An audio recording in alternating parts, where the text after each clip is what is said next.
আমরা এই প্রচণ্ড গরমে যখন কোনো দোকানে যাই পাইনাপল জুস নিশ্চয়ই আমরা খুঁজি ওখানে, তো সেখানে অনেক কেমিক্যাল দিয়ে তৈরি করে। সে জায়গায় ঘরে যদি আমরা পাইনাপল জুস নিজে হাতে অনেক সহজে কম উপকরণ দিয়ে বানানো যায়, খেতে খুবই ভালো লাগে। তো চলো আজকে শর্ট ভিডিওতে খুব কমে খরচে আর খুব সহজে আমি বানিয়ে দেখাচ্ছি আজকে পাইনাপল জুস। কীরকম বানাচ্ছি ভিডিওটা পুরো দেখার জন্য অনুরোধ রইল। হ্যাঁ বন্ধুরা, শিলা ফিল কুকিংয়ে সবাইকে অনেক অনেক স্বাগত। আজকে আমি পাইনাপল জুস বানাবো, তার জন্য এখানে আনারসকে আমি ছোটো ছোটো কেটে নিয়েছি। আর আনারসের যে চোখগুলো থাকে সেই চোখগুলোকে আমি যত সম্ভব হয় বাদ দিয়েছি, নাহলে চোখে গলা কুটকুট হওয়ার সম্ভাবনা থাকে। এবার এটাকে আমি একটা গ্রাইন্ডিং জারে নিয়ে নেবো।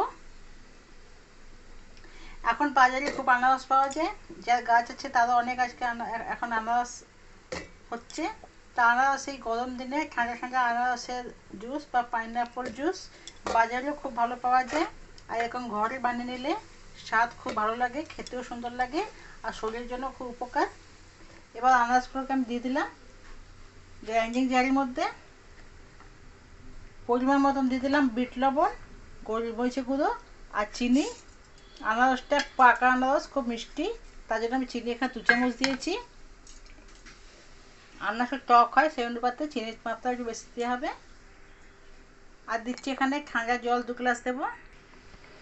এখানে আমি আগে ঠান্ডা জল 1 গ্লাস দিয়ে আগে এটাকে ভালো করে বেটে নেবো। বেশি জল দিলে বাটা যাবে না। আমি একে 1 গ্লাস জল দিয়ে এটাকে ভালো করে এটা বেটে নেবো। ক্যান্ডারে বাটা হয়ে যাওয়ার পর এখানে আমি 1 গ্লাস জল দিয়ে দেবো। আরেকবার এটা বেটে নেবো। বেটে নিয়েছি। এরপর একটা বাটিতে আমি ছাঁকনি দিয়ে দিলাম, ছাঁকনির উপরে আমি এটাকে ছেঁকে নেব। এখানে সব ছেঁকে দিয়েছি রসটা। এরপর এখানে আমি একটা পাতিলেবু মঞ্জিটাকে বার করে নিয়ে পাতিলেবু রসটা নিয়ে নিলাম। পাতিলেবু, বিট লবণ, গোলমরিচ আর চিনি সব সমান পরিমাণ দিলে এই পাইনাপল রসটা বা এই আনারসের যে রসটা দারুণ লাগে খেতে। ভালো করে মিশিয়ে নিলাম। এবার সার্ভ করবো। এবার কাঁচের গ্লাস নিয়ে নিয়েছি।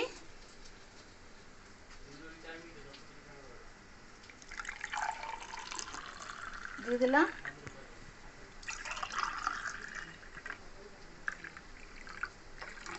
আর এই গার্নিশিং করার জন্য পাতিলেবুকে আমি এইভাবে কেটে লাগিয়ে দিচ্ছি। তৈরি হয়ে গেলে এখানে পাইনাপল জুস। ঠান্ডা ঠান্ডায় প্রচণ্ড গরমে যে কোনো গেস্ট আসবে তাদের দিতে পারো, অথবা ঘরেও বানিয়ে খেতে পারো। রেসিপিটা কেমন লাগলো অবশ্যই আমাকে কমেন্টে জানাবে। ভালো লাগে লাইক করবে আর নিত্য নতুন রেসিপি আপডেট পাওয়ার জন্য চ্যানেলটিকে সাবস্ক্রাইব করে দেবে। ভালো থাকবে, সুস্থ থাকবে। কালকে আবার কোনো দেখা হয়ে যাবে।